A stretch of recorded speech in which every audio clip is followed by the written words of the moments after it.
There's a grower in rural Oregon, 42 years old.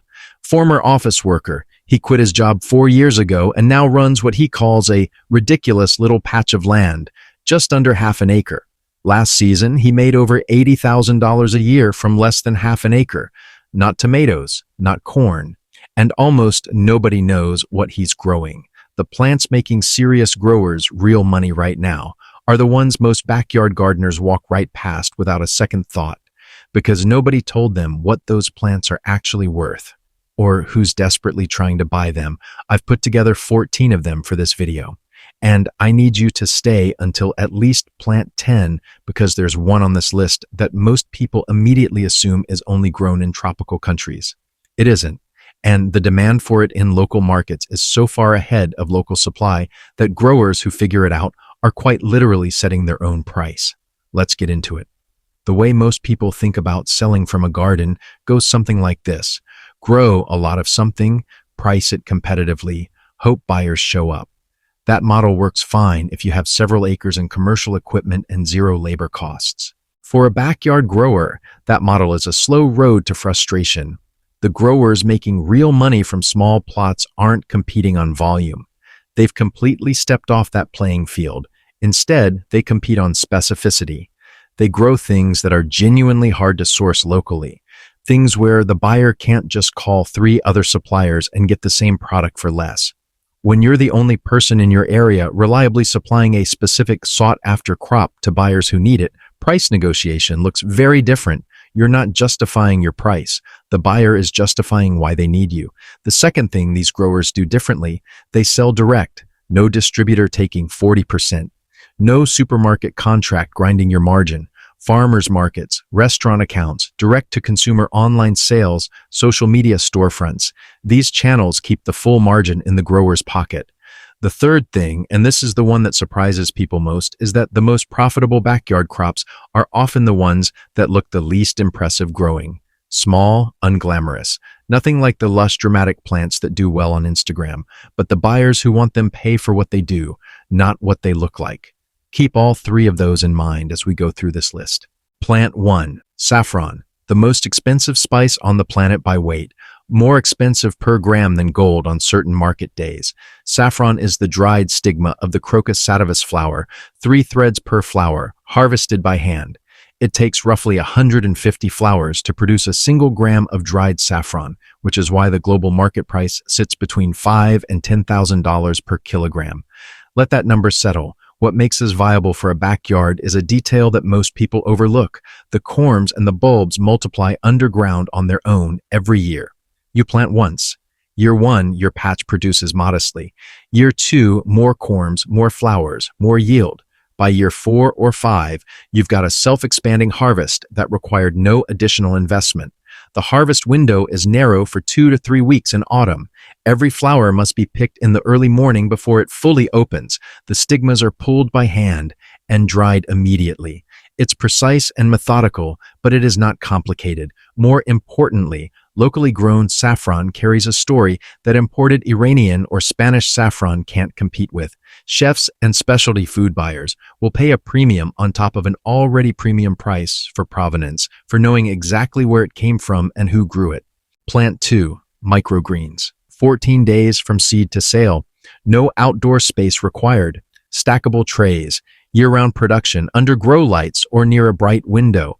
Microgreens are harvested at the cotyledon stage before the plant develops its first true leaves, and the flavor at that point is concentrated in a way mature greens simply aren't.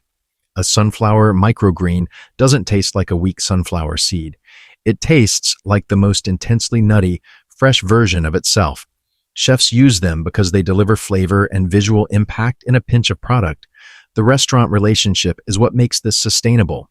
A head chef who's found a consistent, reliable local microgreen supplier does not casually switch to a cheaper distributor because the distributor's product arrives in sealed bags that are 3 days old and priced only slightly lower. Freshness and consistency are what you're selling, and those are things a backyard grower can genuinely offer in a way industrial supply can't. The fastest-selling varieties: sunflower, pea shoots, radish, amaranth, and nasturtium. The most profitable per tray is consistently sunflower, fast turnaround. High visual impact, universally requested. Start there. One practical note that most guides skip: deliver living trays where possible. A living tray in the restaurant kitchen continues growing slowly and stays fresher longer than pre-cut product. Chefs prefer it and will pay more for it. The logistics are slightly more complex, but the price difference justifies it. Plant 3. Lavender. Lavender sits on this list not because of the plant itself, but because of how many different sellable products come off one plant in one season. Fresh bundles at the farmers markets, dried bundles at a slightly higher price point. Lavender essential oil distilled from the flowers using a small copper, still selling between $200 and $400 per 100 milliliters for quality lavandula angustifolia. Lavender sachets, lavender-infused salt, lavender sugar, culinary lavender for bakers and pastry chefs. All of that from the same patch of ground, the same harvest window, the same plants. The growing requirement most people get backwards. Lavender does not want rich, fertile, well-watered soil. It wants the opposite: poor, gritty, sharply draining soil with full sun and minimal feeding. The plant builds its aromatic oil compounds under mild stress. Push it with fertilizer and water, and you get big leafy growth with weak fragrance and poor oil yield. Sandy or gravelly soil is the target. If your soil is clay-heavy, raised beds with perlite and coarse grit mixed in solve it completely. Established lavender is a perennial. Plant once, harvest for 10 to 15 years. That longevity per dollar of initial investment is what makes the maths genuinely compelling over time. Plant 4. Hardneck Garlic. Most people have eaten garlic their whole lives and never tasted a good one. Supermarket garlic, almost universally softneck varieties from China or Spain, is selected for shelf life and shipping durability, not flavor. It's picked early, cured hard, and by the time it reaches your kitchen, it's a muted, functional version of what garlic actually tastes like. Hardneck garlic rocambole, purple stripe, porcelain, Creole is a completely different eating experience. Complex, layered, variety-specific flavor that serious home cooks and chefs specifically seek out. And because hardneck varieties don't store as long as softneck, they're almost impossible to find through normal retail channels. The market for them is almost entirely supplied by small, direct growers. Garlic is also one of the most straightforward crops to grow. Cloves go in the ground in autumn, grow quietly through winter, and are harvested in summer. Hardneck varieties also produce scapes, curling green shoots in early summer, which are themselves a sellable product to chefs and farmers market buyers, giving you two distinct harvest windows from one planting. The premium tier for hardneck garlic at farmers markets and through direct restaurant sales runs well above anything you'd see on a supermarket shelf. A branded, story-backed hardneck variety from a local grower genuinely sells at 2 to 3 times generic garlic pricing without resistance. If you haven't subscribed to Rickard Backyard Garden, yet do it now. Every week I put out content at exactly this level of detail, covering the growing information that actually matters for people working with real backyards and real budgets. The subscribe button is right there. It takes 2 seconds. Let's carry on. Plant 5 edible flowers. Restaurant plating has changed enormously in the past 10 years. What used to be purely a fine dining detailed edible flower on a plate is now expected across mid-range and upward establishments. The problem: fresh edible flowers are not something most distributors can supply reliably. They're fragile. They have a shelf life measured in hours once picked, and they require same-day or next-day delivery to be usable. That supply chain problem is a backyard grower's opportunity. Nasturtiums, violas, borage, calendula, bachelor's buttons, pansies, and micro-herb flowers are the varieties chefs use most. Each has a distinct appearance and flavor, which means a mixed flower box with variety labeling is a product a kitchen can actually work with creatively rather than just decoratively. The growing side of this is genuinely low effort. Most edible flower varieties are hardy, prolific, and partly self-seeding, meaning they come back with minimal input year after year. A well-managed bed of mixed edibles can produce harvestable flowers across a long season. The work is in the picking and packaging, not the growing. Pricing is based on stem count or small box weight, and the margins here are strong precisely because you're not competing with any mass market supplier. You're filling a gap in the local supply chain that wholesale distributors aren't structured to fill. Plant 6, lemongrass. Every Thai restaurant in your area uses lemongrass. Every Vietnamese kitchen uses lemongrass. Increasingly so do gastropubs and contemporary menus built around Southeast Asian flavor profiles. What most of those kitchens are actually using is a product that left a farm in Thailand or Vietnam weeks ago, traveled through a distribution chain, and arrived already fading. The outer stalks are tough. The inner stalks have lost some of their aromatic punch, and the chef uses it anyway because there's simply no local alternative. Fresh lemongrass harvested within the past day or two is a noticeably different ingredient. The aromatic oils are vivid, the flavor is cleaner, and any chef who cooks seriously with it will immediately recognize the difference. That recognition is your opening. Lemongrass grows fast. In warm climates, it spreads aggressively into large productive clumps. In cooler climates, it performs well in pots that come inside over winter, not frost-hardy, but entirely manageable as a container perennial. Each established clump gives you multiple harvestable stalks per cutting and then continues growing back, making it a genuinely renewable supply source without replanting costs.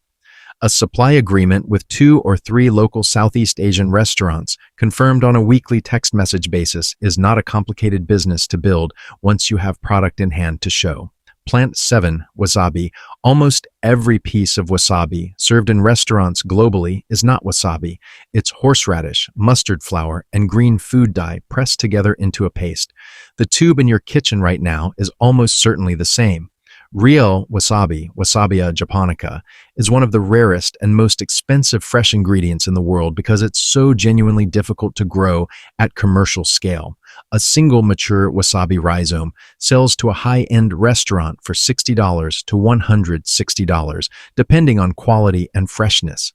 The freshly grated root has a heat that's bright and aromatic, almost floral, and it dissipates within 15 minutes, which is why it must be grated tableside from fresh root. No preservation, no pre-made paste. The whole experience depends on the root being alive and fresh at the moment of service. Wasabi wants shade, constant moisture, and cool temperatures between 8 and 20 degrees Celsius. It does not tolerate heat or direct sun. That profile sounds limiting until you realize how many backyard spaces naturally provide it. A north-facing corner, the shaded side of a fence, the floor of a polytunnel, the ground beneath established trees near a water source. The difficulty reputation around wasabi is largely earned by people growing it in the wrong conditions. In the right microclimate, it grows steadily and reliably. The market is narrow. You're selling to high-end sushi restaurants and premium hospitality, but within that market, a reliable local supplier gets treated like infrastructure, not a vendor. Plant 8. Moringa. Moringa's moment in the health and wellness market has been building for years, and it's not slowing down. The majority of what's sold in Western health stores is imported dried powder, processed, stabilized, stripped of most of what made it interesting in the first place. Fresh moringa leaves taste nothing like the powder. They're peppery, bright, genuinely useful as a cooking ingredient rather than a supplement.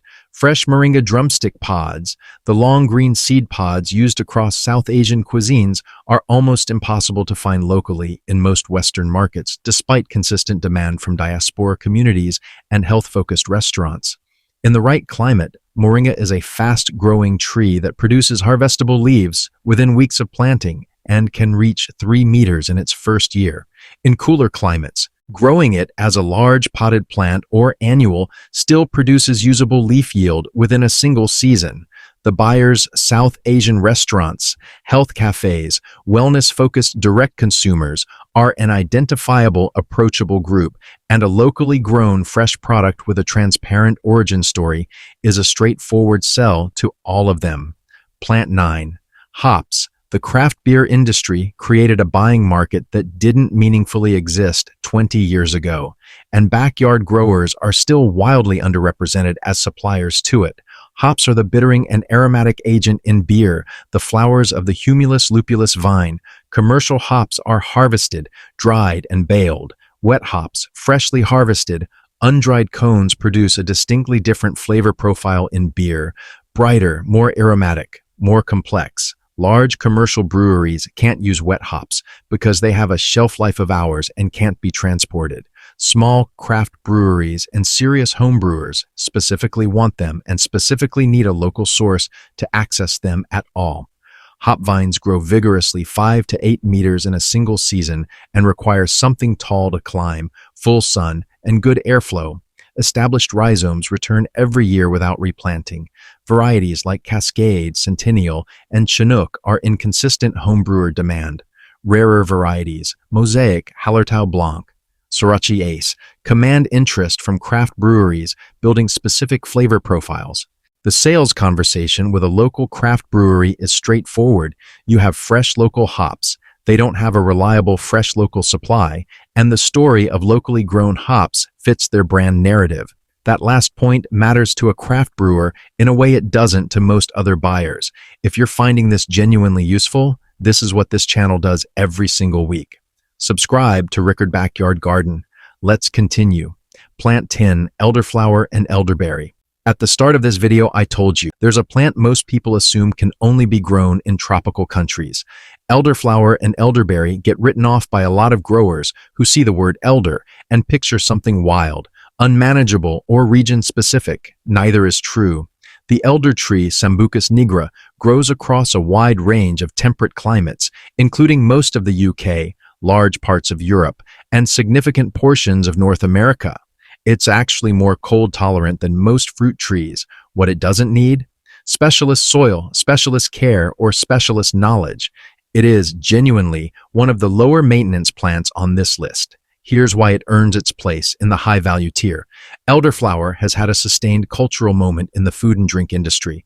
Elderflower cordial, elderflower cocktails, elderflower vinaigrette, elderflower-infused desserts. The culinary use has expanded well beyond the traditional hedgerow bottle of summer cordial. The harvest window for elderflower is narrow, 2 to 3 weeks in late spring. That scarcity drives genuine premium pricing in the fresh flower market and at farmers' markets. Elderberries, arriving in autumn, have a completely separate and growing market in the medicinal and natural remedy sector. Elderberry syrup is one of the most consistently purchased natural immune support products. Dehydrated elderberries sell by weight to people making their own preparations. Elderberry extract is an ingredient in artisan food and beverage products with a buyer community actively looking for reliable, local, traceable supply. 2 distinct harvests, 2 distinct buyer communities. One tree that, once established in 2 to 3 years, produces for decades with minimal input. The patience the elder requires in its early years is exactly why competition stays low, and why growers who stick with it enjoy a market position that new entrants can't immediately copy. Plant 11, ashwagandha. The adaptogen category in the supplement market has grown from niche to mainstream in under a decade, and ashwagandha specifically went from being a name most Western consumers couldn't pronounce to appearing on shelves in major high-street health retailers. What's interesting from a growing standpoint is how counterintuitively easy ashwagandha actually is to cultivate. It's a drought-tolerant shrub native to arid regions. It prefers sandy, poor, dry soil and genuinely does not want to be fertilized heavily or watered often. Challenging soil conditions that would frustrate most crops are exactly what ashwagandha performs well in.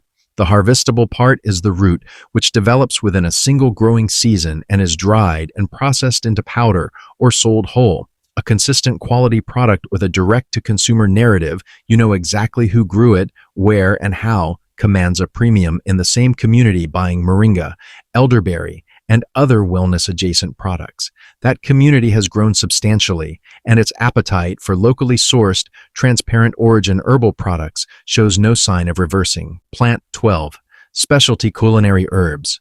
There is a consistent, widening gap between what professional kitchens want in fresh herb form and what any standard distributor or supermarket actually stocks. That gap is a backyard grower's natural territory. Thai basil, not sweet basil, a completely different flavor, anise forward and slightly peppery wilts faster than Italian basil, making it nearly impossible to source fresh through normal channels. Any Thai or Vietnamese restaurant nearby needs it weekly. Shiso, both green and red varieties, is increasingly sought as Japanese cuisine becomes more mainstream across Western food culture. Almost nobody is growing it locally in most markets. Lovage has a celery parsley flavor that modernist and fine dining kitchens specifically seek for stocks, sauces, and garnish work. It's practically unavailable through standard distribution. Lemon verbena dries into a fragrant, flavorful tea herb with a ready retail market at farmers markets and through direct online sales. The through line across all of these: chefs who cook with them know exactly how much better the fresh local version is compared to what comes through a distributor. The conversation to get a trial order is short. The conversation to get a standing weekly order once they've used your product is shorter still.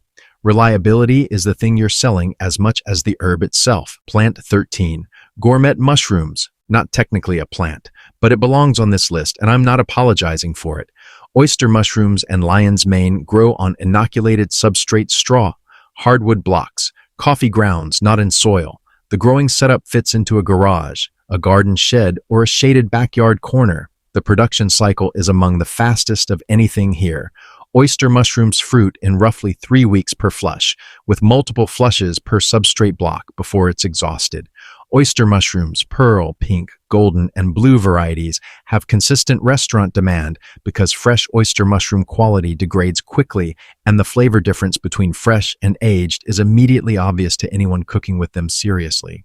A local supplier with a 48-hour supply chain versus a distributor's 5-day one is not a hard sell to a kitchen that cares about food quality.